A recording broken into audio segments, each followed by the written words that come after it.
Assalamualaikum warahmatullahi wabarakatuh.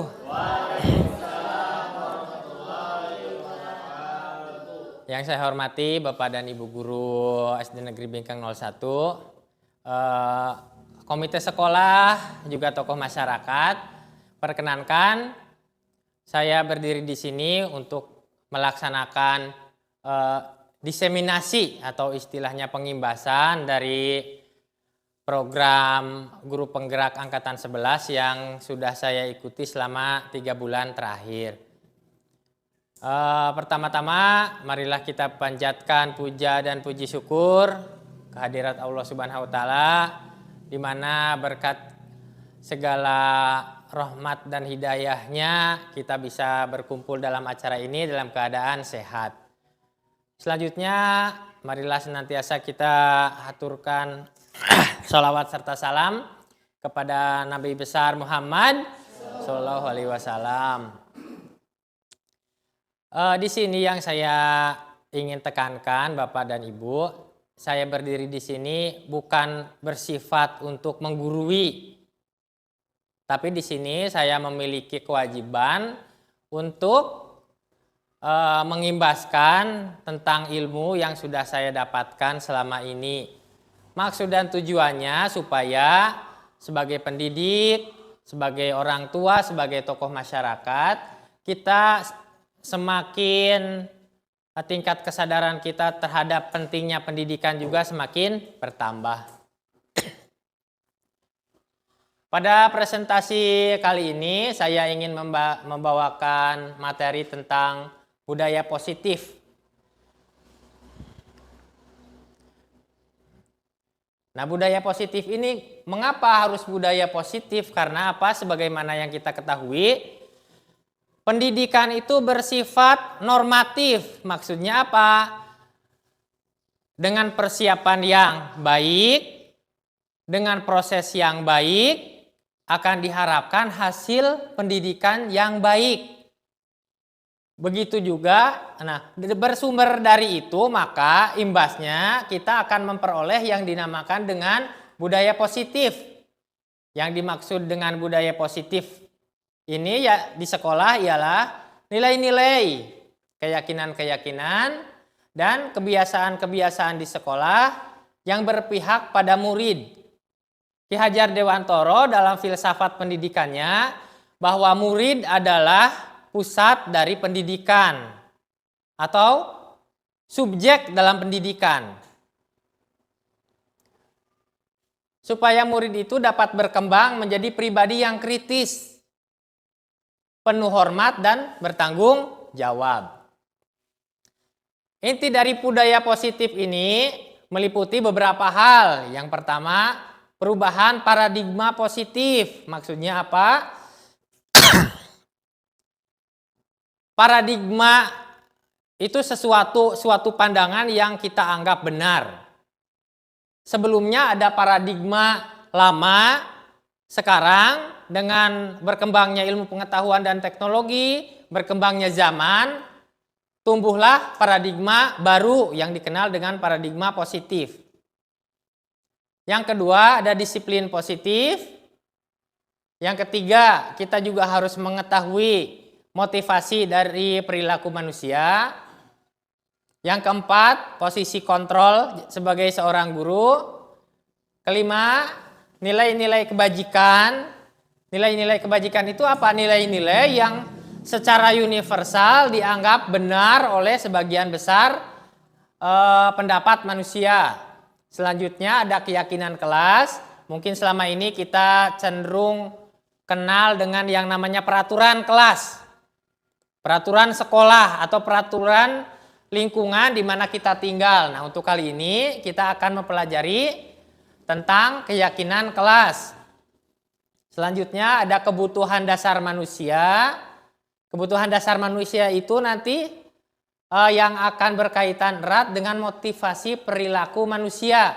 Sengaja posisinya saya jauhkan supaya tidak tertukar antara motivasi dan kebutuhan dasar manusia. Dan yang terakhir ada segitiga restitusi. Nah, saya memiliki pertanyaan pemantik. Pertanyaan pemantik ini fungsinya supaya pikiran kita tentang pendidikan itu bisa tergugah. Nah, pertanyaannya itu apa? Apakah Bapak atau Ibu setuju bila memberikan penghargaan kepada murid itu dapat meningkatkan motivasi belajar? Mungkin dalam ilmu-ilmu yang sudah kita dapatkan sebelumnya, kita mengenal istilah reward and punishment. Ada penghargaan dan ada hukuman terhadap perilaku siswa. Nah, yang ingin saya tanyakan, memberikan penghargaan ini kepada murid itu bisa meningkatkan motivasi belajar atau tidak? Seperti itu. Bu Dia, coba menurut Ibu bagaimana, Bu?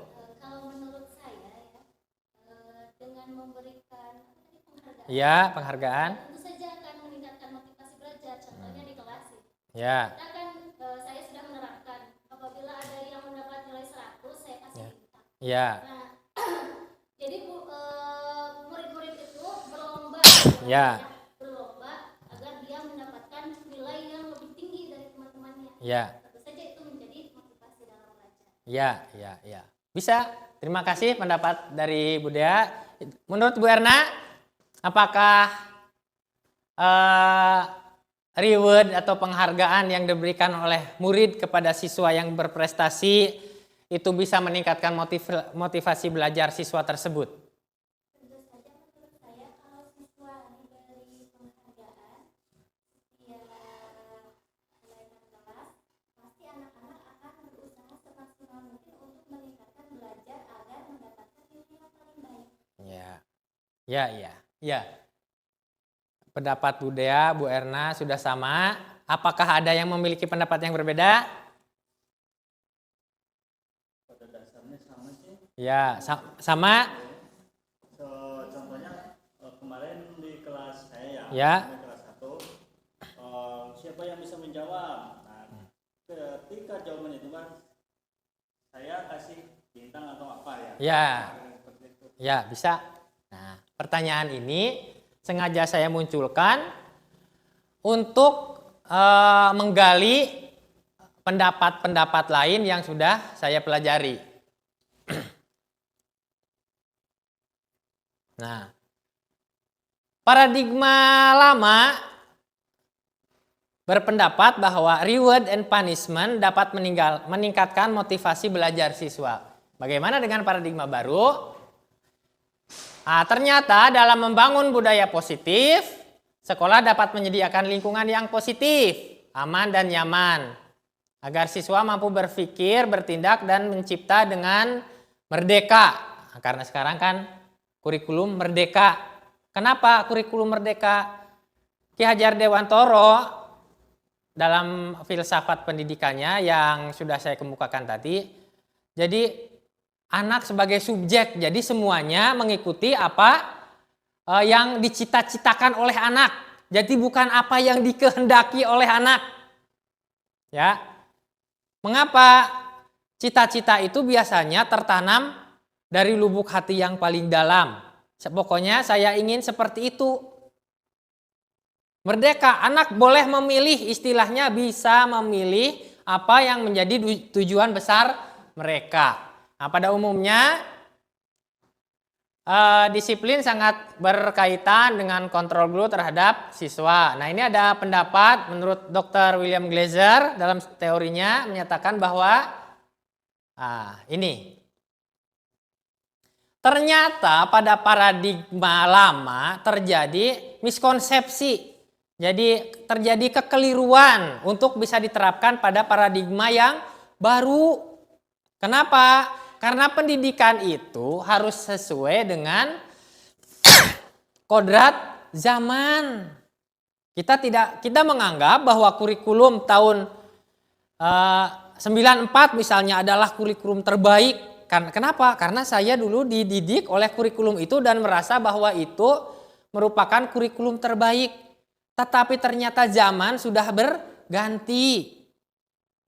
Kalau dulu pendidikan difokuskan pada kemajuan industri sehingga anak-anak dididik itu untuk menyumbangkan tenaganya pada sektor industri misalnya. Menjadi pekerja, menjadi buruh. Apakah sekarang juga paradigmanya seperti itu? Ternyata tidak, ada pergeseran paradigma. Oleh karena itu terjadi beberapa miskonsepsi tentang teori kontrol itu. Yang pertama, ilusi guru mampu untuk mengontrol murid. Kita sebagai guru mungkin ada perasaan lebih ke otoriter misalnya. Murid hanya anak kecil yang bisa kita kontrol sedemikian rupa dengan berbagai cara. Misalnya Pak Agus, guru kelas 1. Di dalam hati guru itu ada kelas 1 hanya anak kecil. Anak-anak masuk terus diperintahkan. Sekarang duduk yang rapih, jangan ramai. 30 detik duduk rapih ramai. Terus bagaimana dengan 30 detik kemudian? Apakah akan seperti itu? Tidak mungkin. Kelas 1 bahkan kelas 5 pun tidak mungkin. Kelas 5 untuk 2 menit masih bisa mungkin. Kita kontrol, anak itu kita kontrol bisa mungkin. Kelas 5 2 menit. Tapi lebih dari itu apa bisa? Tidak. Kenapa? Karena pada dasarnya setiap anak itu punya keinginan sendiri, punya kebutuhan sendiri, memiliki ledakan-ledakan emosi yang hanya bisa dikendalikan oleh anak itu sendiri. Tapi ledakan-ledakan itulah yang harus kita asah sehingga menjadi ledakan-ledakan emosi yang positif. Misalnya apa? Anak tidak bisa duduk, ya. Maunya aktif. Nah, aktifnya itu aktif yang baik, kita bisa arahkan nanti pada proses pembelajaran.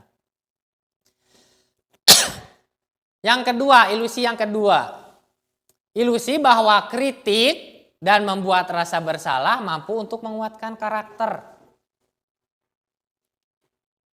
Hal ini sangat bisa diterapkan pada saat masa-masa sulit, masa-masa awal kemerdekaan misalnya. Untuk apa? Karena yang sudah lama terjajah, terbiasa mendapatkan hal-hal yang sulit. Oleh karena itu perlu pendidikan yang cenderung keras. Untuk apa? Untuk melatih mental sehingga apa? Mentalnya akan terbangun, kekuatan dirinya akan terbangun, cocok untuk masa itu. Tetapi bagaimana dengan masa sekarang? Masa sekarang cocok untuk profesi-profesi tertentu. Misalnya profesi TNI, Polri. Tidak mungkin lepas dari kritik atau rasa bersalah yang berbau kekerasan. Tidak mungkin lepas dari itu karena memang karakternya membutuhkan karakter yang seperti itu. Tapi bagaimana kalau diterapkan kepada siswa? Siswa mengerjakan sebuah soal, ternyata salah terus. Sebagai seorang guru, misalnya, saya mau terus aja kritik. Kamu kok tulisannya sangat jelek, misalnya. Masa 1 ditambah 3 saja tidak bisa, itu kita kritik terus atau kita buat dia merasa bersalah. Apa kamu tidak kasihan dengan Bapak yang sudah mengajar kamu dari pagi sampai siang? Tidak kasihan sama orang tua yang setiap hari memberikan uang jajan, setiap tahun memberikan buku, setiap tahun membelikan kamu seragam, memberikan kamu tas misalnya. Secara tidak langsung kita itu telah membunuh sesuatu dalam hatinya, dalam kutip ya, saya maaf kalau bahasanya terlalu ini. Dia merasa bersalah, efek negatif yang sangat mungkin timbul ketika kita terjebak dalam ilusi ini, yaitu anak rendah diri. Anak itu akan rendah diri, minder, jika terus-terusan disalahkan. Anak itu mungkin ke sekolah saja sudah malu. Nah, itu yang paling fatal, ke sekolahnya sudah malu. Jika kita terus-terusan terjebak dalam ilusi yang kedua. Terus ilusi yang ketiga. Ilusi bahwa orang dewasa berhak memaksa. Ya. Misalnya ketika guru kelas 5 misalnya. Tolong pilih anak untuk mengikuti lomba cerdas cermat. Setelah diseleksi, bagus, anaknya cerdas, anaknya memiliki kemampuan di atas rata-rata, saya tunjuk, akan tetapi dengan berbagai alasan anak itu tidak mau. Ya, boleh tidak kita, ini kalimatnya memaksa ya, boleh tidak kita menggunakan kata-kata memaksa? Tidak boleh ternyata, menurut apa yang sudah saya dapatkan, itu tidak boleh. Anak mungkin mau, tapi bagaimana dengan hatinya, bagaimana dengan keinginannya yang terbelenggu itu, keinginannya untuk tidak ikut, bagaimana? Apa yang akan terjadi jika kita terjebak dalam ilusi ini? Anak itu tidak akan memiliki semangat yang seharusnya yang seperti dia miliki. Potensi-potensi yang sebenarnya dia miliki itu akan sulit untuk dikeluarkan. Yang terakhir, ilusi bahwa penguatan positif, efektif, dan bermanfaat. Mengapa saya tadi memberikan pemantik seperti itu? Apakah pemberian hadiah itu baik untuk meningkatkan motivasi siswa? Baik, memang baik. Meningkatkan motivasi siswa itu bisa dengan reward, bisa dengan punishment. Di sini ada semua. Reward, penguatan positif, punishment, penguatan yang bersifat negatif memaksa. Kedua penguatan itu bisa untuk mencapai sebuah tujuan. Kamu kalau nggak mau, misalnya kita kritik, kita kasih tekanan, akibatnya ini. Anak merasa takut, oke siap. Ilusi bahwa penguatan positif, efektif, dan bermanfaat bisa juga. Kalau kamu juara, nanti kita ini, wah oke siap. Ini semua baik. Nah, tapi ternyata untuk di paradigma yang baru sekarang, motivasi yang terbaik adalah motivasi yang timbul dari dirinya sendiri. Motivasi eksternal baik, tapi sangat baik apabila motivasi itu timbul dari kesadaran dirinya sendiri. Baik, kita. Nah, di sini saya memiliki dua kolom, yaitu stimulus respon yang mewakili paradigma lama, jadi anggapan kita pada saat dulu, dan teori kontrol yang mewakili paradigma saat ini. Paradigma yang dulu, realitas atau kebutuhan kita itu sama. Pendidikan dibuat sama. Terus makanan pokok di Indonesia dibuat sama. Ya. Terus sudah ada pendidikan, makanan, terus masih banyak lah yang kita anggap sama. Pada paradigma lama, pada stimulus respon, realitas kebutuhan kita itu dianggap sama. Dari makanan pokok, nasi, dari Sumatera, Jawa, Maluku, sampai Papua, nasi semua. Dulu ada program semacam itu. Sedangkan kita tahu bahwa nasi itu biasanya dikonsumsi oleh Indonesia bagian barat. Akan tetapi Indonesia bagian timur itu sebagian besar mengkonsumsi jagung, gandum, umbi-umbian. Dan ternyata itu fungsinya sama, tapi kenapa harus disamakan? Seperti itu, paradigma dulu itu seperti itu. Nah, bagaimana dengan paradigma sekarang melalui teori kontrol? Ternyata realitas kita berbeda, kebutuhan kita berbeda. Contohnya apa? Contohnya anak-anak. Anak-anak dalam satu kelas, kebutuhan belajarnya juga berbeda. Kenapa? Karena kemampuan awal anak juga berbeda-beda. Oleh karena itu, sekarang kita masuk dalam pendekatan pendidikan yang berdiferensiasi. Apa itu? Jadi pendekatan pendidikan yang memusatkan segala sesuatunya pada anak, di mana kita ketahui bersama bahwa kemampuan anak itu berbeda-beda. Akibatnya apa? Akibatnya kita sebagai seorang guru harus mampu merencanakan, melaksanakan pembelajaran yang mengakomodasi semua kemampuan siswa. Jadi dalam sebuah kelas kita bisa mengelompokkan siswa dengan kemampuan yang kurang, dengan kemampuan sedang, dan kemampuan yang baik. Hal itu berguna untuk apa? Yang pertama, tentang persiapan kita untuk membuat media pembelajaran. Ada media pembelajaran yang kita fokuskan untuk anak-anak berkemampuan kurang, ada media pembelajaran yang kita fokuskan untuk anak-anak berkemampuan sedang, dan ada media pembelajaran yang kita fokuskan untuk anak-anak yang berkemampuan baik.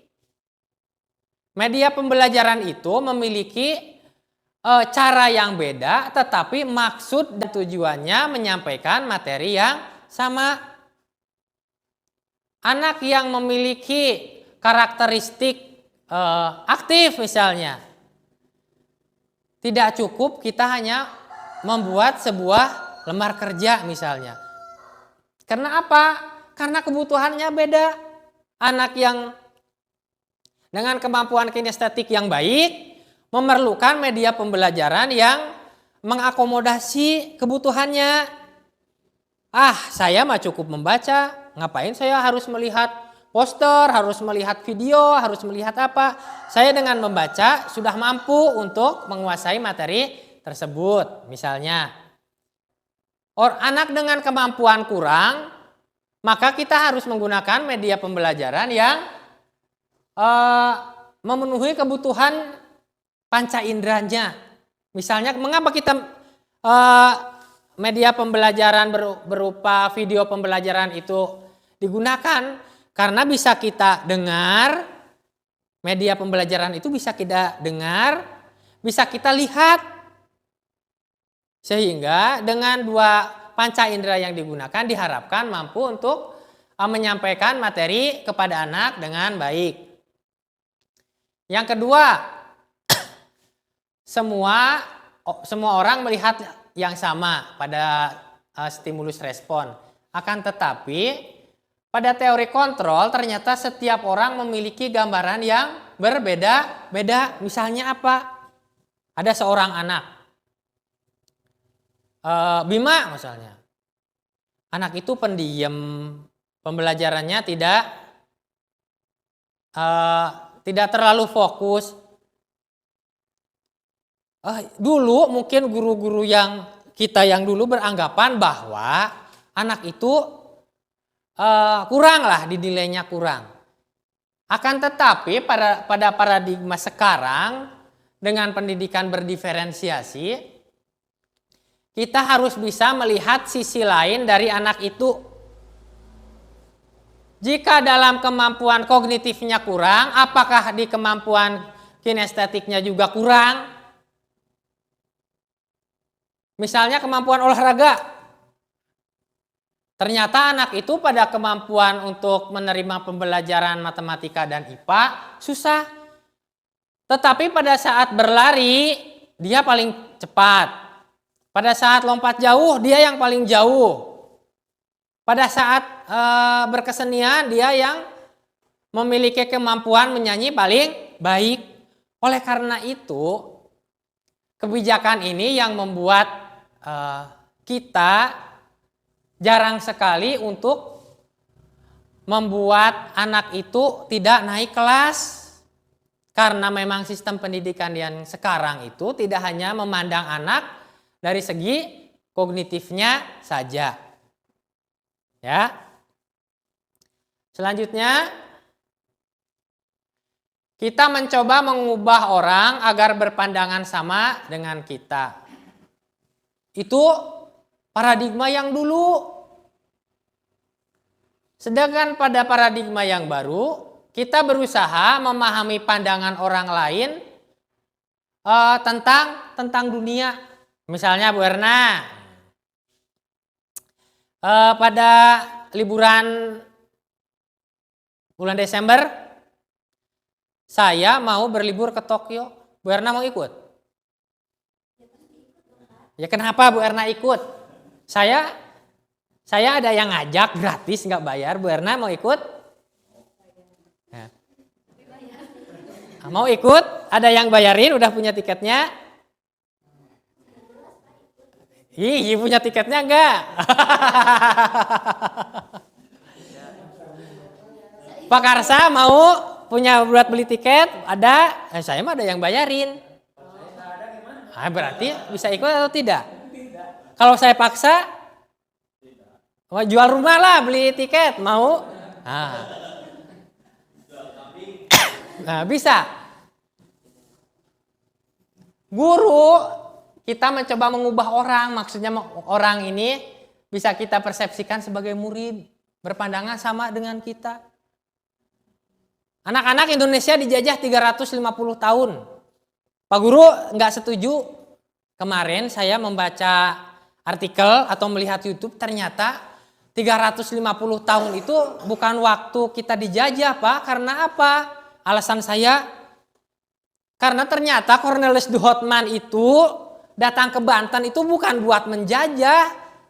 Dia hanya ingin mencari rempah-rempah untuk dibeli, untuk dibawa ke Eropa, jual lagi. Konsep semacam itu ada yang berpendapat itu bukan sebuah penjajahan, bukan Pak.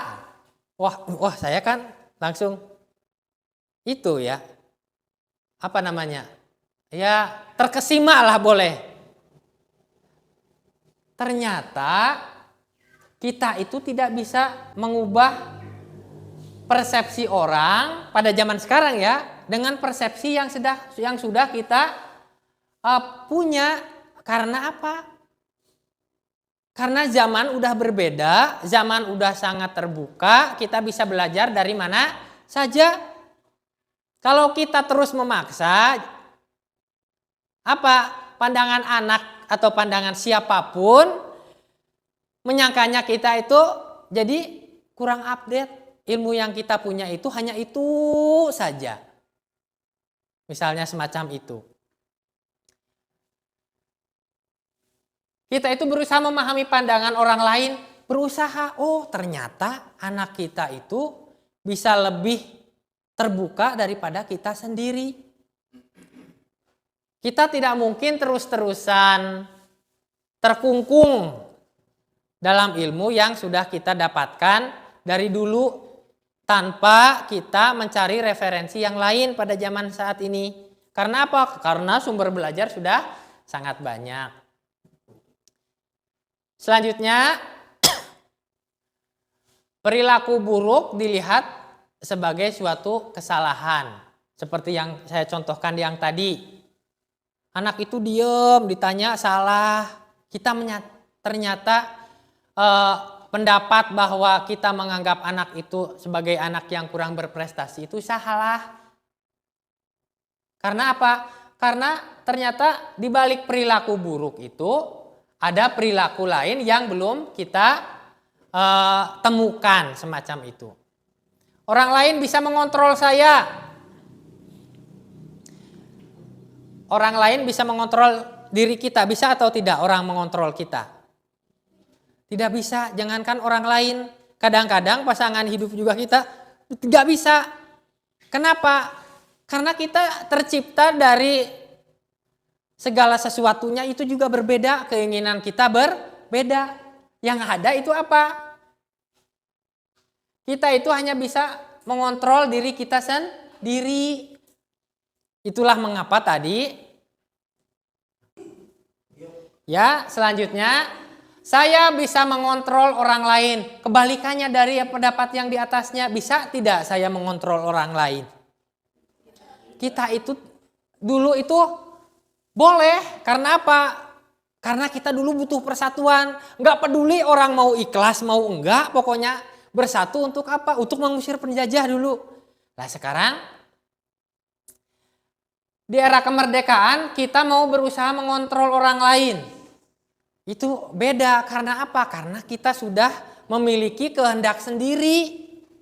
Memang kita tidak bisa memiliki kebebasan yang sebebas-bebasnya, itu tidak bisa. Karena apa? Karena kebebasan kita juga berbenturan dengan kebebasan orang lain. Ya. Makanya kontrol ini harus kita latih supaya kita tidak berlebihan dalam menyampaikan apa yang kita inginkan. Selanjutnya pemaksaan pada saat bujukan. Pemaksaan itu terjadi pada saat bujukan itu gagal. Nur ikut lomba ya? Enggak mau Pak. Pokoknya ikut. Sudah mulai memaksa. Ya. Pokoknya harus ikut. Mau tidak anaknya? Mau. Kalau dengan ungkapan yang seperti itu, ya saya kira 75% lah mau berangkat. Tapi bisa enggak anak itu menampilkan hasil yang optimal? Karena apa? Karena ikutnya juga dengan terpaksa. Ya. Anak-anak tolong itu halaman disapu. Saya baru datang, anak-anak sapu halaman. Diem aja anak-anaknya. Sapunya nggak ada apa, kan tinggal nyari di kelas banyak misalnya. Sekarang bedakan dengan teori kontrol yang terbaru. Kolaborasi dan konsensus dapat menciptakan pilihan-pilihan yang baru.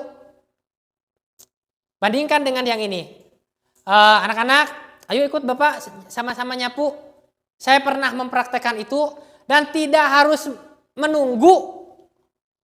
Dan tidak harus dikomando siapa yang harus ngambil sapu, siapa yang harus ngambil ekrek, siapa yang harus yang mengambil ember untuk tempat kotoran.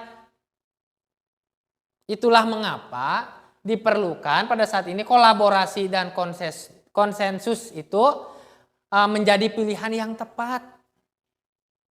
Sekarang kompetisi itu dalam anak sudah mulai disingkirkan dengan tidak diperbolehkannya mencantumkan ranking dalam rapot. Karena apa? Karena tuntutan zaman sekarang itu kolaborasi, saling membantu. Kamu punya apa? Saya nggak punya apa-apa, saya siap membantu. Seperti itu sekarang, saling membantu. Tidak bisa aduh nanti kalau dia itu saya gak bisa. Sekarang sudah tidak berlaku seperti itu. Karena memang apa? Tuntutan zaman. Kalau Indonesia menganut paham kompetisi, begitu pasar bebas dibuka habis. Siapa yang produsen, konsumen, kalau kita tidak bisa membeli dari produsen dalam negeri, siapa yang mau beli nanti? Semacam itulah kalau secara globalnya. Model berpikir menang kalah. Nah ini, model berpikir menang dan kalah itu ada pada paradigma yang lama. Tapi paradigma yang baru, model pikir menang-menang. Ya, kamu punya ini, saya punya ini, sedangkan saya butuh apa yang ada di kamu. Ya, misalnya seperti itu. Ini salah satu bagan di mana terdapat perbedaan antara paradigma lama dengan paradigma yang baru. Nah, paradigma yang baru dalam pendidikan yang sekarang kita implementasikan yaitu paradigma tentang profil pelajar Pancasila. 6 hal inilah yang harus dimiliki dan harus dikembangkan, harus dikolaborasikan antara guru dan anak. Boleh? Jangan. Nuhunnya. Nah, mari kita sebagai cara untuk menyegarkan pikiran lah, mari kita menyanyikan bersama-sama lagu profil pelajar Pancasila. Kenapa? Karena nggak dinyanyikan saya juga suka lupa. Ayo berdiri 2 kali ya. Bisa 3. Pelajar Pancasila beriman dan bertakwa pada Tuhan yang esa dan berakhlak mulia, berkebinekaan global, gotong royong mandiri, kreatif dan bernalar kritis. Pelajar Pancasila beriman dan bertakwa pada Tuhan yang esa dan berakhlak mulia, berkebinekaan global, gotong royong mandiri, kreatif dan bernalar kritis. Oke, tepuk tangan untuk kita semua. Terima kasih. Nah, sekarang kita masuk pada bahasan disiplin positif. Tadi budaya positif, jadi rumah besarnya itu budaya positif, di dalamnya ada disiplin positif. Disiplin itu berasal dari kata disiplina yang diadaptasi ke dalam bahasa Indonesia menjadi kata disiplin. Nah, disiplin sendiri memiliki makna apa? Belajar. Tadinya disiplin itu bermakna belajar. Kalau wawancara disiplin keilmuannya apa? Berarti dia itu udah belajar ilmu apa aja selama perkuliahan. Akan tetapi setelah diadaptasi, disiplina ini mengalami apa yang dinamakan penyempitan makna. Karena apa? Karena kita mengenal kata disiplin ini berhubungan dengan sesuatu yang ditempatkan pada sesuai dengan apa yang semestinya, hanya semacam itu. Tapi tidak apa-apa, karena disiplin dalam makna tersebut juga memiliki makna yang positif. Sedangkan pada pengertian yang lain, disiplin positif merupakan salah satu cara penerapan disiplin yang bertujuan untuk menumbuhkan serta memberdayakan peserta didik tanpa imbalan penghargaan, ancaman atau hukuman. Nah, pada paradigma yang baru ini, mengapa dimunculkan disiplin positif? Supaya kesadaran itu timbul dari dalam hatinya sendiri. Hal ini sangat penting. Kenapa? Karena di luar sana sudah penuh dengan persaingan. Ya, oleh karena itu, jika kita hanya mengandalkan reward atau ancaman atau imbalan yang memang bersifat ekstrinsik, itu akan sangat mengganggu ketika kita hidup di dunia yang sebenarnya. Di dunia yang penuh dengan persaingan global. Oleh karena itu, tujuan dari seorang pendidik adalah menciptakan peserta didik yang memiliki disiplin diri sehingga mereka berperilaku mengacu kepada nilai-nilai kebajikan universal. Nilai-nilai kebajikan universal itu nilai-nilai yang kebenarannya sudah diakui secara global dan memiliki motivasi intrinsik. Nah, motivasi intrinsik, motivasi yang benar-benar berasal dari dirinya sendiri dalam perubahan perilaku ke arah yang lebih baik. Jadi tidak perlu dengan imbalan, dengan pemberian hadiah, dengan ancaman untuk kita memotivasi diri.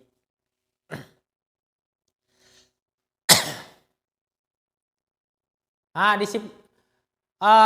disiplin positif ini memiliki prinsip-prinsip. Yang pertama, rasa hormat dan kepedulian timbal balik antara anak dan orang dewasa. Jadi tidak ada istilah orang dewasa bisa orang dewasa bisa memaksa anak seperti itu, udah tidak ada. Yang selanjutnya, pemahaman akan penyebab di balik perilaku anak. Ketiga, komunikasi yang efektif dan keterampilan pemecahan masalah. Yang keempat, konsekuensi logis dan alami, bukan hukuman atau kesewenang-wenangan. Ice breaking dulu. Saya memiliki spidol.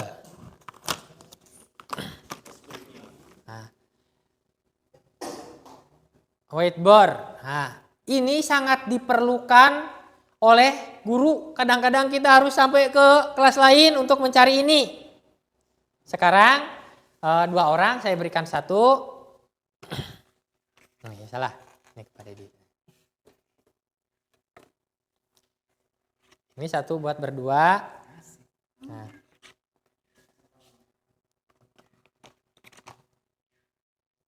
Boleh lah.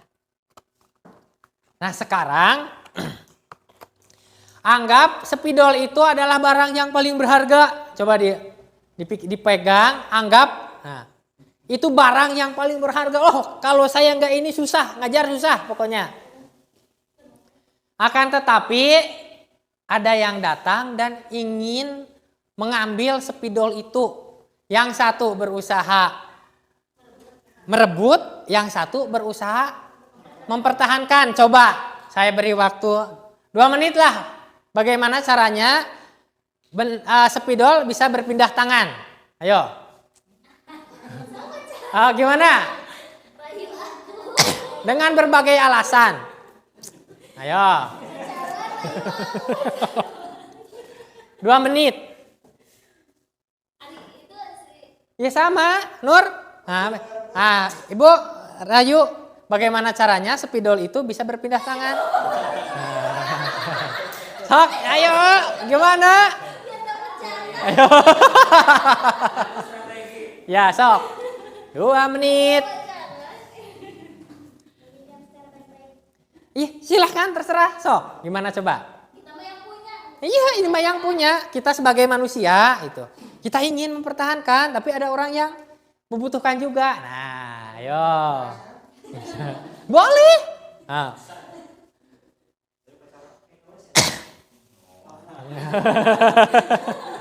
Ayo. Ya, waktu habis. Ayo, gimana? Saya akan berusaha kalau kita butuh ya, dan itu hak milik orang lain. Ya. Kemungkinan bisa kita pinjam. Ya. Saya akan meminjam dengan berusaha dengan tutur kata yang baik. Ya. Dengan harapan yang mudah-mudahan pemiliknya dengan ridho bisa memberi pinjaman. Ya, praktekan coba gimana. Ayo praktekan. Coba di depan, Bu. Di sana, gak apa-apa sok. Gimana coba praktekan. Maaf Bu, begini sekarang saya giliran masuk kelas, tapi saya tidak bawa atau lupa membawa spidol. Pas di kelas harus menggunakan karena menggunakan papan tulis whiteboard harus menggunakan spidol. Dan kelihatan itu mempunyai spidol ya Bu. Bagaimana Bu? Pinjam sebentar.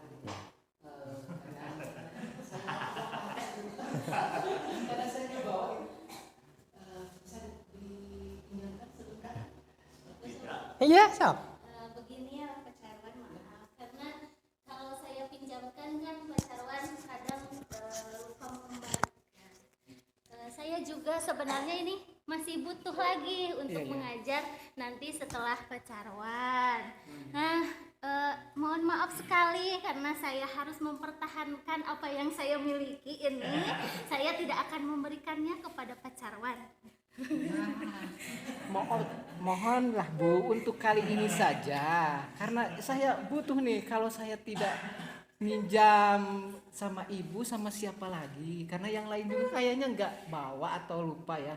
Nah, karena ibu yang sebagai ya, teman yang baik lah, cobalah untuk kali ini saja ya. Nanti saya kan juga akan beli gitu yang baru ya. Mohonnya satu kali ini saja. Boleh gak? Boleh ya, boleh.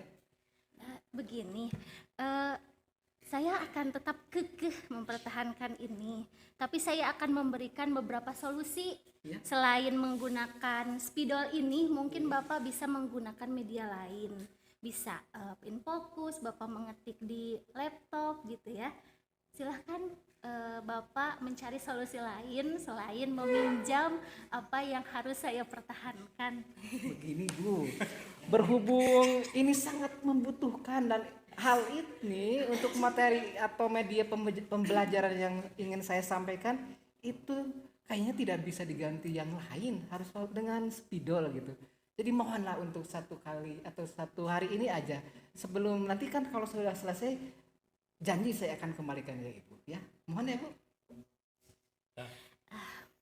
Karena rayuan-rayuan dari Pak Carwan itu ya membuat saya mungkin akan sedikit luluh. Jadi saya akan meminjamkan, tapi setelah selesai mohon kembalikan lagi. Insya Allah saya pasti kembalikan. Ya. Terima kasih. Ya, tepuk tangan. Ya.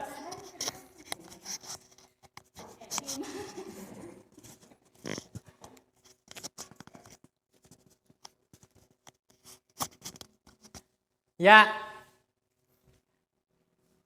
ice breakingnya seperti itu. Dan ternyata ada hubungannya dengan materi yang selanjutnya. Apa itu? Nah, tentang motivasi perilaku manusia. Yang satu memiliki benda yang sangat berharga, yang beliau anggap berharga. Yang satu ada orang lain yang memang membutuhkan benda tersebut. Nah, Bu Dea tadi memiliki spidol ya berharga. Saya lihat belum sedang digunakan.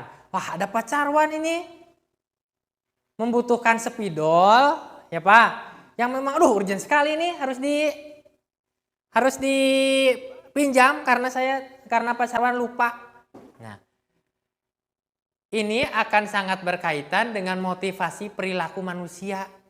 Pak Carwan berperilaku mau minjam, Bu Dea berperilaku mempertahankan. Ya, tadi timbul semacam negosiasi gini bernegosiasi. Ya. Akhirnya dipinjamkan ya Bu dengan berbagai catatan. Sekarang yang menjadi motivasi mana yang mendasari Pak Carwan untuk meminjam?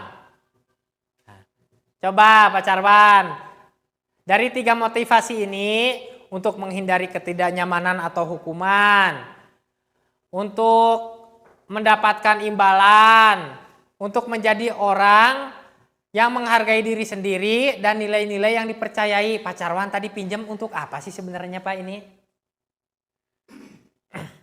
Ayo, dari ketiga ini.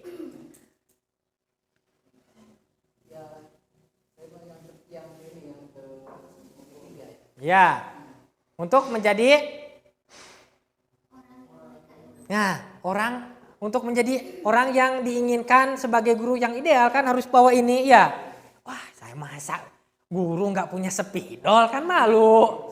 Ya, Pak Carwan termotivasi oleh itu sehingga yang tadinya Pak Carwan tidak membawa spidol bagaimanapun caranya harus membawa spidol, ketemulah dengan Budaya. Nah sekarang yang memotivasi Budaya akhirnya meminjamkan itu spidol padahal berharga Bu, itu apa Bu?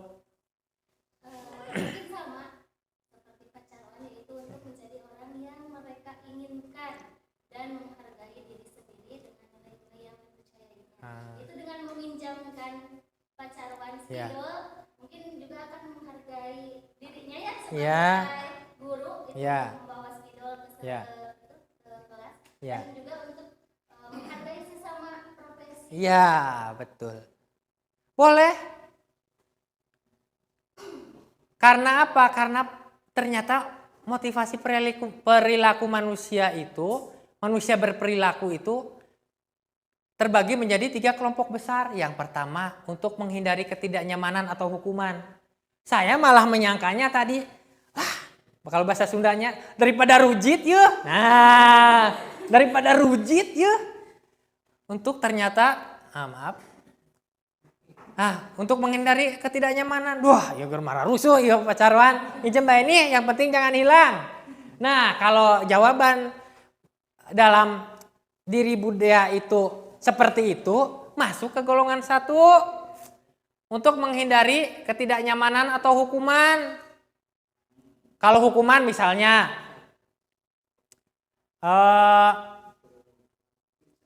bukan anak-anak anak-anak bolos misalnya, orang tuanya jemput, Pak mau jemput ini, gak masuk sekolah. Akhirnya apa? Di rumah ditanya, tadi apa kemana? Ada di sekolah. Nah kenapa itu? Berbohong ternyata anak itu untuk apa? Supaya tidak dihukum sama orang tuanya. Itu motivasi yang pertama. Motivasi yang kedua, untuk mendapatkan imbalan atau penghargaan dari orang lain. Tolong belikan kembaliannya buat kamu. Nah, yang seperti itu kan ada juga. Motivasinya seperti itu. Nah, yang ketiga, untuk menjadi orang yang mereka inginkan dan menghargai diri sendiri dengan nilai-nilai yang dipercayainya. Motif inilah yang sedang kita usahakan sekarang ini. Jadi buat apa sih? Ya untuk menghargai diri kita sendiri. Kita mengerjakan yang terbaik sebenarnya untuk apa? Untuk menghargai diri kita sendiri. Karena apa? Karena dengan berusaha yang baik akan tercapai hasil yang baik. Ya.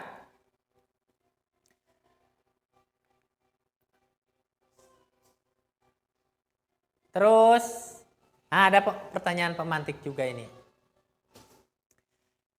Pemberian hukuman apakah menurut Bapak atau Ibu setuju tidak bila pemberian hukuman dapat mendisiplinkan siswa? Dihukum. Bu Erna silakan. Setuju tidak Bu? Menurut saya pemberian hukuman dapat mendisiplinkan siswa, saya setuju. Ya. Soalnya di zaman sekarang anak-anak itu pintar berkamuflase. Ya. Di rumah mereka pura-pura soleh. Ya. Setelah keluar dari rumah, mereka akan menampilkan jati diri mereka masing-masing. Ya. Jadi dengan nakalnya, dengan kata-kata kasarnya, dan dengan perilaku buruknya. Ya. Karena mereka takut kalau di rumah, jadi diri mereka sendiri itu kalau di rumah tidak ditampilkan karena takut dapat hukuman dari orang tua. Ya.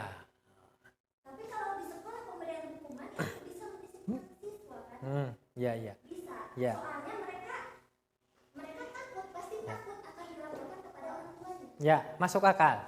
Ada lagi? Nah, Pak Karsa, menurut Bapak itu anak dihukum itu bisa mendisiplinkan siswa nggak Pak? Bisa. Alasannya apa Pak? Ya umpamanya diberi waktu, kamu jam segini harus belajar. Ya. Kalau nggak belajar nanti dihukum. Ya, boleh.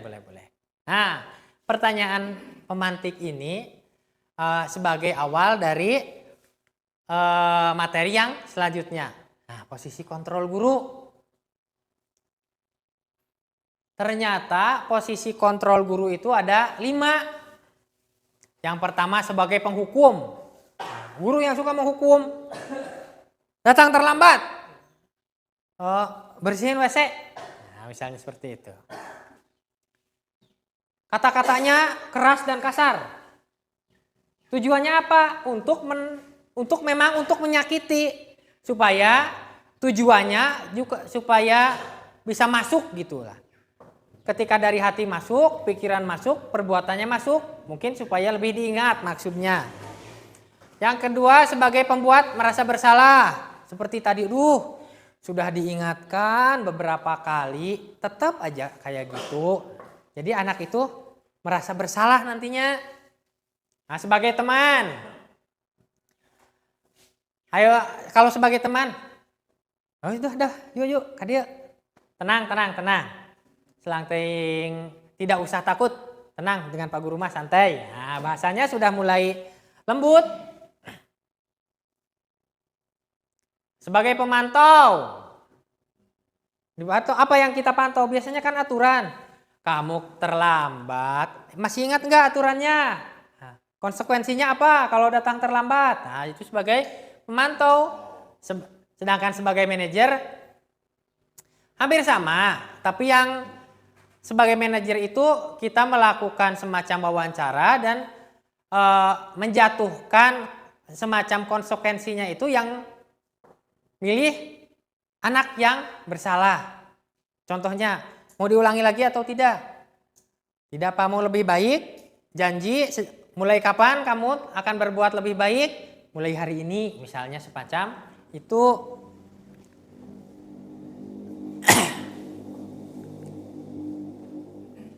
Nah, seperti ini. Jadi ilustrasi, ini semacam ilustrasinya. Kalau penghukum itu memang tampilannya memang sudah dibuat menakutkan supaya anak itu takut, dengan takut diharapkan anak itu mau nurut. Sistemnya intimidasi. Pembuat berasa bersalah, jadi bagaimana anak itu, anjakal, nyesal saya. Nah, sebagai teman. Nah, kalau sebagai teman, kayak gimana ya gitu. Kalau sebagai teman itu tidak terlalu merasa bersalah dia, namanya dengan teman. Nah, sebagai pemantau seperti itu, jadi diarahkan, kamu kan ini, ayo coba akibatnya apa, konsekuensinya apa. Nah, kalau sebagai manajer ada timbal baliknya, istilahnya ada negosiasi, ada kolaborasi antara guru dengan murid. Murid maunya gimana, guru maunya gimana, ketemu titik tengah.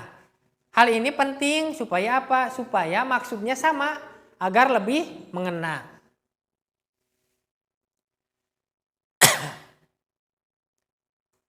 Nah, seperti tadi kalau kata-katanya itu patuhi aturan sekolah. Berdiri di barisan paling depan dengan nada yang keras, yang kencang, dengan maksud untuk mengintimidasi. Itu berarti posisi guru sebagai penghukum. Sebagai pemantau, kamu sudah melanggar, tahu kan apa konsekuensinya? Nah, pemantau. Kalau sebagai teman, ayo yang tertib, buat Pak Guru menjadi bangga. Pembuat rasa bersalah, kamu begitu lagi. Harus berapa kali saya harus mengingatkan? Nah, seperti itu. Sedangkan sebagai manajer, ditanya. Jadi bukan kita menjudge, menghakimi, tapi tanya, ayo tadi salah, ngaku enggak? Oh iya Bu Guru. Nah, mau diperbaiki tidak? Iya siap. Kapan mau memperbaiki? Mulai hari ini Pak Guru janji. Oke. Sehingga posisi ideal ini yang harus kita upayakan.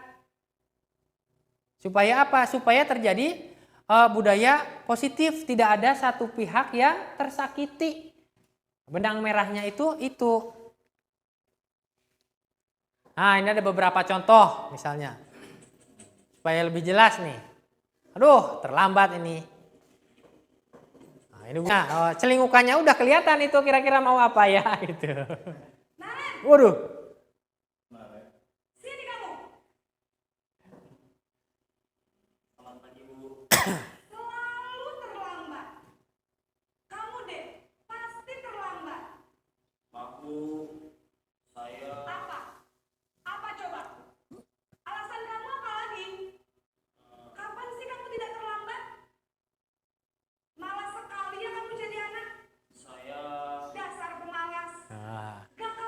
Dari kata-katanya sudah bisa ditangkap. Nah, dari raut mukanya, dari intonasi suaranya. Oh, Kenapa saya harus keliling lapangan basket, Bu? Kenapa? Kamu melawan ibu? Berani-beraninya jawab. Sudah terlambat, masih berani jawab pula. Sekarang, keliling lapangan basket 5 kali sekalian. Biar kapok. Cepat. Pergi sana ke lapangan basket. nah, dari sini dari intonasinya, dari raut wajahnya, dari kata-katanya sudah sangat terlihat itu bersifat untuk menyakiti, ya. Terus datang terlambat dengan mengelilingi lapangan basket, tidak ada korelasinya. Tidak ada korelasi sama sekali. Makanya untuk perilaku semacam itu berarti guru menempatkan diri sebagai penghukum. Nah, ini sebagai pembuat rasa bersalah kita bisa analisis sama-sama.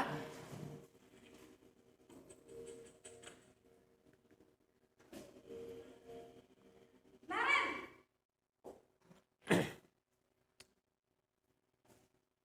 Selamat pagi, Bu. Naren. Aduh. Kamu kenapa terlambat lagi, nak? Ya Tuhan, Naren. Kamu senang ya bikin ibu susah ya? Kalau kamu terlambat lagi, nanti ibu yang ditegur bapak kepala sekolah, nak. Nah, Disangka ibu tidak bisa membina kamu. iya. Duh, gimana ini? Maaf, Bu. Duh, Gusti Naren. Kamu suka ya kalau ibu ditegur bapak? Terlihat kan dari kata-katanya? Nah, itu. Terus, sekarang ibu harus Sekarang bagaimana untuk memposisikan guru sebagai teman ketika terjadi sebuah kasus. Nah, ini kasus Naren berangkatnya siang terus ini. Naren. Nah, ya kadang-kadang. Selamat pagi, Bu. Wah, sudah jam berapa ini, nak? Terlambat lagi ya, sayang. Iya, Bu. Habis ibu saya lupa bangunkan saya, Bu. Kamu malah menyalahkan ibu kamu. Terlihat akrab. Yang larinya paling kencang. Kok terlambat sih? Nah, kan dari kata-kata sudah ini ya. Terlihat lah. Bagaimana kalau sebagai pemantau? Naren,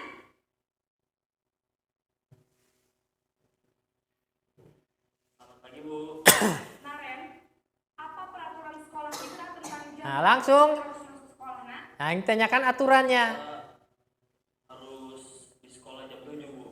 Iya, betul. Sekarang sudah jam 7.20. Nah, kemudian ditanyakan konsekuensinya ketika kita melanggar peraturan tersebut. Harus tinggal kelas pas jam istirahat selama 20 menit. Iya, benar. Konsekuensinya demikian. Jadi nanti jam 9.30 pas istirahat, kamu harus tinggal di kelas. Nah, ada hubungannya, ada korelasi antara kesalahan dan jenis konsekuensi yang didapatkan. Dia terlambat 20 menit, maka dia harus mengganti 20 menit tidak istirahat.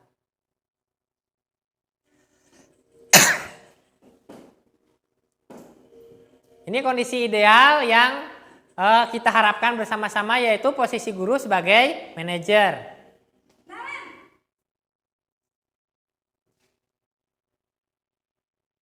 Selamat pagi, Bu. Selamat pagi, Naren. Maaf, Bu. Saya terlambat. Iya, sekolah masuknya jam 7, sekarang sudah jam 7.20. Jadi sekarang bagaimana ini, Naren? Nah, ditanyakan dulu. Saya lupa setel alarm saya semalam. Baiklah, menurut kamu, keyakinan sekolah yang Ternyata keyakinan sekolah itu keyakinan yang dibuat secara bersama-sama antara guru dengan murid, ditanyakan, diingatkan kembali seperti itu. Sehingga nanti konsekuensinya ditetapkan berdua antara yang melanggar dan guru. Jaringan.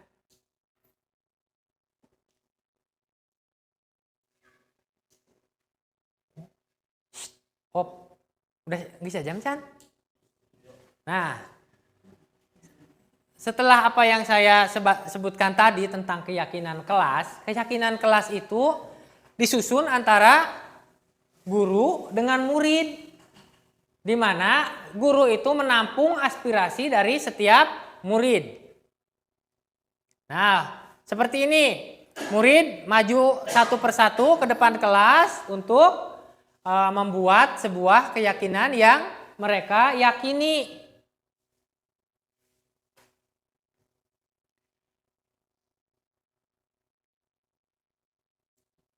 Setelah itu, kita masuk ke dalam kebutuhan dasar manusia yang harus kita penuhi oleh murid. Kenapa sih dari tadi kita panjang membahas tentang materi-materi disiplin positif? Karena ada kebutuhan dasar yang harus dipenuhi oleh setiap manusia. Nah, 5 kebutuhan dasar manusia. Seperti ini. Kebutuhan dasar manusia itu secara umum ada 5. 1, kebutuhan untuk bertahan hidup. Menyangkut kebutuhan primer yang kita kenal, kalau kita kenal dengan keilmuan yang dipelajari dahulu, yaitu sandang, pangan, dan papan, pakaian, makanan, dan tempat untuk berlindung. Kita juga ternyata butuh untuk cinta dan kasih sayang. Sebagai manusia juga kita butuh disayangi, dikasihi, dihargai.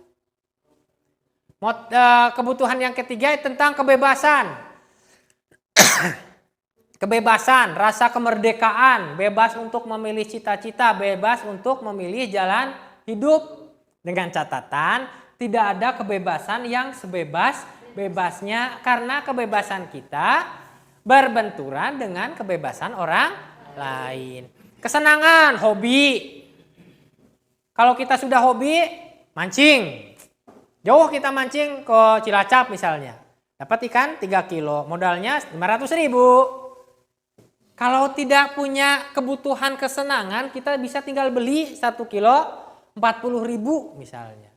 Kita tidak buang-buang uang, tidak buang-buang tenaga. Karena memang itu memenuhi hasrat atau kebutuhan manusia, maka kebutuhan yang berhubungan dengan kesenangan harus terpenuhi. Selanjutnya, kebutuhan tentang kekuasaan. Contohnya apa? Saya karir udah jadi guru nih. Tahun depan pengawas, target. Setelah jadi pengawas tahun depan saya harus menjadi kepala dinas. Karena apa? Karena kekuasaan, karena kita ingin memiliki lebih dari apa yang kita miliki sekarang. Nah, selanjutnya kita akan belajar tentang segitiga restitusi. Apa itu segitiga restitusi? Segitiga restitusi ialah langkah-langkah yang kita gunakan ketika kita menghadapi sebuah kasus. Ini catatannya, metode segitiga restitusi ini merupakan salah satu metode. Masih banyak metode yang lain. Tapi pada kesempatan kali ini saya ingin mengangkat tentang segitiga restitusi, yaitu penyelesaian sebuah kasus dengan langkah-langkah yang pertama menstabilkan identitas. Jadi ketika kita menjumpai anak yang bersalah, jangan dibikin anak itu takut atau jangan dibikin anak itu jemawa. Misalnya anak itu melakukan kesalahan, ada yang takut, ada yang sombong, saya mah tidak takut. Jadi langkah yang pertama kita stabilkan dulu identitasnya. Siapa dia sebenarnya? Dengan cara apa? Dengan cara kita melakukan dialog. Udah, kamu nggak usah sedih. Bapak juga pernah dulu melakukan hal yang seperti itu. Nah, sehingga mental yang tadinya down bisa kita angkat kembali. Yang kedua, validasi tindakan yang salah. Supaya apa? Supaya yang paling penting itu anak itu menyadari apa kesalahannya dulu. Sadar, jadi kita tidak menghakimi, tapi kita bangun supaya anak itu kesadarannya itu dengan kesadaran mengakui kesalahannya. Yang ketiga itu menanyakan keyakinan. Lah, kamu kalau sudah seperti itu, untuk memperbaiki keadaan, apa yang akan kamu lakukan? Seperti itu. Tidak semata-mata kita menghukum misalnya, yang bersifat menyakitkan, yang bersifat membuat tidak nyaman, yang membuat takut. Tidak semata-mata seperti itu. Atau tidak semata-mata kita, kamu melanggar kan tadi? Sadar kamu melanggar, tahu konsekuensinya. Itu masih bersifat positif, lebih baik daripada memberikan sebuah hukuman. Akan tetapi itu belum merupakan solusi yang ideal. Solusi yang ideal menurut saya ternyata dengan cara restitusi itu. Dengan cara menenangkan hatinya, dengan cara menggali kesadarannya, dan dengan cara negosiasi supaya terjadi solusi yang terbaik. Nah, semacam ini contoh kasusnya. Selanjutnya saya memiliki kasus. Ini ada anak yang berkelahi. Karena apa? Karena salah satu pihak mengejek orang tuanya berkelahi. Zakir, masuk.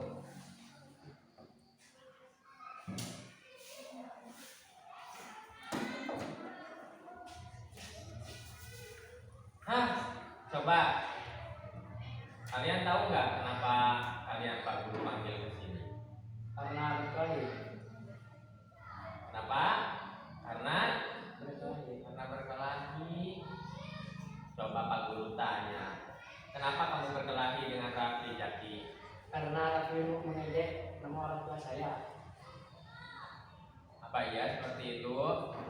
Ya. Terus kamu meladeni Jaki berkelahi, ya? Kenapa kamu mengejek orang tuanya Jaki? Kenapa? Dia yang duluan. Ingat, saling mengejek itu baik atau tidak? Tidak. Ini merupakan sebuah kesalahan. Tahu? Tapi tidak apa-apa. Maksud tidak apa-apa itu apa? Setiap manusia pasti pernah melakukan kesalahan. Akan tetapi manusia yang baik akan selalu memperbaiki diri supaya kesalahan-kesalahan yang telah lalu tidak terulang kembali. Ya, siap? Ya, sekarang Pak Guru tidak ingin memberikan hukuman kepada kalian yang berupa hukuman fisik, hukuman verbal, tidak ingin. Sekarang kita akan mencari solusi saja supaya kejadian ini tidak terulang kembali. Ya. Nah, kira-kira menurut kamu Jaki, apa yang bisa kamu lakukan supaya kamu tidak mengejek orang tuanya Raffi dan Raffi juga tidak mengejek orang tuanya Jaki? Coba apa? Mau minta maaf? Yang pertama, mau minta maaf. Terus selanjutnya apa?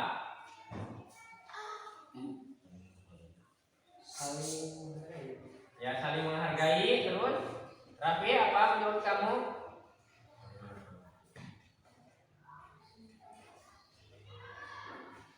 Apa coba yang keras? Saling?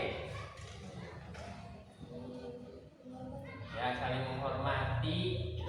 Ya, baik. Pada saat awal pembelajaran kan kita sudah membuat peraturan kelas. Salah satunya tidak boleh mengejek karena itu merupakan salah satu bentuk bullying. Masih ingat kan itu? Masih ingat? Ya, masih ingat. Ingat, ketika kita melanggar peraturan, kita akan mendapatkan apa contohnya?